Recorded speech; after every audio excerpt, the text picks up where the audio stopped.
Halo semua, saya Cikgu Yip. Akhirnya kita sampai ke tema 3 penerokaan unsur dalam alam. Okay? Penerokaan bermaksud kita teroka, kita cari. Okay? Unsur adalah bahan. Okay? Contohnya bahan. Kita akan tengok apakah unsur di sini. Contoh karbon tu sejenis unsur. Okay? Oksigen pun sejenis unsur. Okay, dan pelbagai lagi unsur dalam alam kita. Okay, kita tengok sedikit sebanyak tentang tema ini. Terdapat 118 unsur yang telah ditemui, setakat ini. So, tahukah anda di mana kedudukan unsur karbon dalam jadual berkala unsur moden? Kita akan belajar di topik 8 nanti. Okay, tingkap bangunan pencakar langit di Malaysia biasanya diperbuat daripada kaca. Apakah kegunaan kaca yang lain? Ya. Okay, seterusnya, jika anda sakit, doktor akan merawat dan memberikan ubat yang sesuai kepada anda. Apakah kesannya jika kita memakan ubat-ubatan tanpa nasihat daripada doktor? Okay, inilah persoalan yang akan kita teroka dalam tema ketiga ini.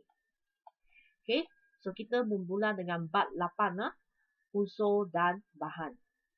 Okay, kata kunci untuk bab 8 adalah bahan atom, bahan molekul, bahan ion, jadual berkala unsur moden, ion positif, ion negatif, dan isotop. Okay, ini adalah kata-kata kuncinya. Okay. So, kita akan tengok untuk yang ketiga ini akan anda pelajari di 8.1. Okay, 3 ini akan anda belajar di topik 8.2 dan ini 8.3. Jadi video ini akan terbahagi kepada 3 bahagian. Okay, seterusnya persoalan. Apakah jenis zarah yang terdapat di dalam emas? Okay, kata kunci yang anda pelajari tadi. Okay, yang saya sentuh tadi, atom, molekul, ataupun ion. Bagaimanakah unsur disusun dalam jadual berkala unsur moden? Bagaimanakah ion positif dan ion negatif terbentuk daripada atom? Dan apakah isotop? Okay, saya juga akan membaca sepintas lalu rencana sains unsur di alam semesta dan bumi. Hidrogen dan helium ialah unsur yang paling banyak terdapat di alam semesta. Bintang-bintang termasuk matahari terdiri daripada hidrogen dan helium. Di bumi pula terdapat unsur seperti oksigen, silikon, emas dan sebagainya. Oksigen membolehkan semua benda hidup wujud di bumi. Semua benda-benda hidup memerlukan oksigen. Okay, anda akan belajar tentang asal jirim, jadual berkala unsur moden dan isotop di topik 8 ini. Okay, kita mulakan. Okay, bersedia dengan buku teks anda. Kalau tak ada buku teks, bersedia dengan digital buku teks anda. Okay, 8.1 asas jirim. Okay, asas itu bermaksud permulaannya. Apa itu asas? Permulaan. Okay, bahan atom, bahan molekul dan bahan ion. Untuk bahagian ini, saya akan lebih suka kalau anda hafal seperti ini. AMI. Okay, AMI itu apa? Ibu lah. AMI. A stand for atom. M molekul. I ion. So, anda telah mempelajari bahawa jirim terdiri daripada zarah-zarah yang halus dan diskrit semasa di tingkatan 1. Okay, apa itu diskrit? Mungkin anda tak lagi ingat, so saya buat. Okay. Apa diskrit? Okay, bermaksud atom-atom ataupun ion-ion yang tersusun dalam bahan itu adalah teratur tanpa overlap orang lain. Tanpa bertindih dengan atom lain ataupun ion lain. Mereka adalah diskrit. Ini dipanggil diskrit. Maksudnya tidak bertindih. Mereka adalah yang lengkap. Okay, yang lengkap. So, terdapat 3 jenis zarah yang membina jirim, iaitu atom, molekul dan ion. Okey, ingat. Untuk akronim 8.1 ini adalah AMI. Okay, so kita akan tengok satu-satu. So, atom ialah zarah yang paling kecil. Okay, tolong gariskan kalau anda ada buku teks digital. Di dalam sesuatu unsur. Atom adalah unit paling asas dalam unsur. Okay, maksudnya dalam suatu karbon itu, okay, kamu tengok pen sendiri. Okay, dalam pensel sendiri, dalam tengah-tengah itu adalah karbon. Karbon itu nama. So, atomnya tersusun dengan kecil. Atom karbon itu tersusun dan adalah paling kecil dalam karbon tersebut. Dalam pensel apa?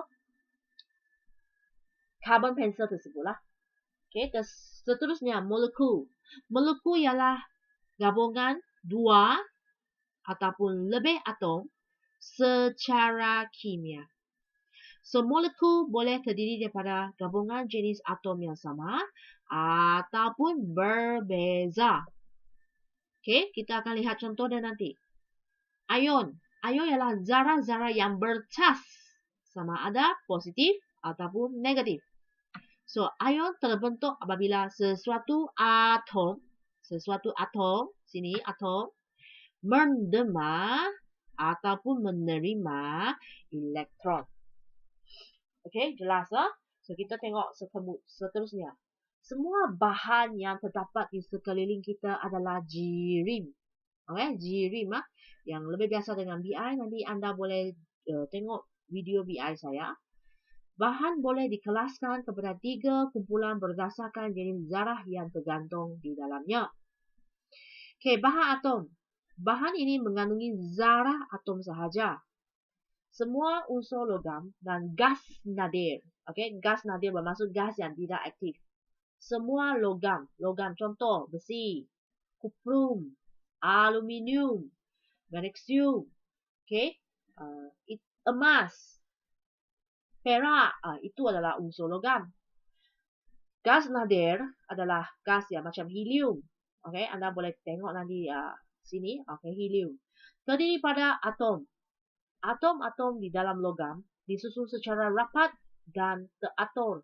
Manakala susunan atom di dalam gas nadir berjauhan dan tidak teratur. Ini adalah ciri-ciri mereka. Okay, sebab kalau berjauh, atomnya akan tersusun rapat dan teratur. Kalau gas, okay, dia akan tidak teratur dan jauh antara satu sama lain. Okay, inilah contoh-contohnya. Okay, logam emas, dia bersentuhan, rapat dan teratur.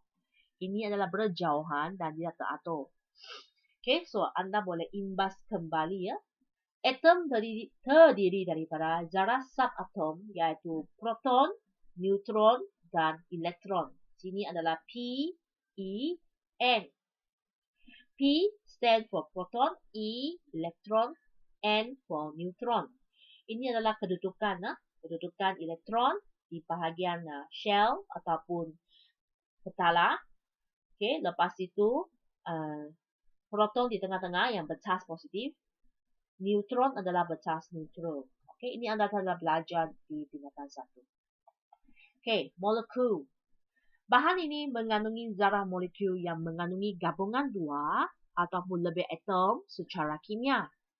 Sama ada atom yang berbeza ataupun sama. Kebanyakan bahan bukan atom wujud dalam bentuk molekul. Tindak balas antara unsur bukan logam akan membentuk sebatian yang wujud dalam bentuk molekul. Contoh, okay, penyelam ini, mereka ambil tangki oksigen. Dalam itu memangnya oksigen gas. Oksigen gas mestinya terdiri daripada molekul dengan formulanya O2. Okay, ini adalah kimia sebenarnya. So, maksudnya O2 ini terdiri pada bergabungan 2 atom. Okay, 2 atom yang sama. Okay, yaitu oksigen. Okay, macam mana dengan molekul air? Okay, kalau anda sudah biasa dengan formula air, H2O. Maksud dia adalah molekul yang gabungan 2 ataupun lebih atom. Lebih, ini ada 3 secara kimia dan yang berbeza. Okay, dia berbeza. Yaitu terdiri daripada hidrogen dan oksigen. Boleh faham? Teruskan.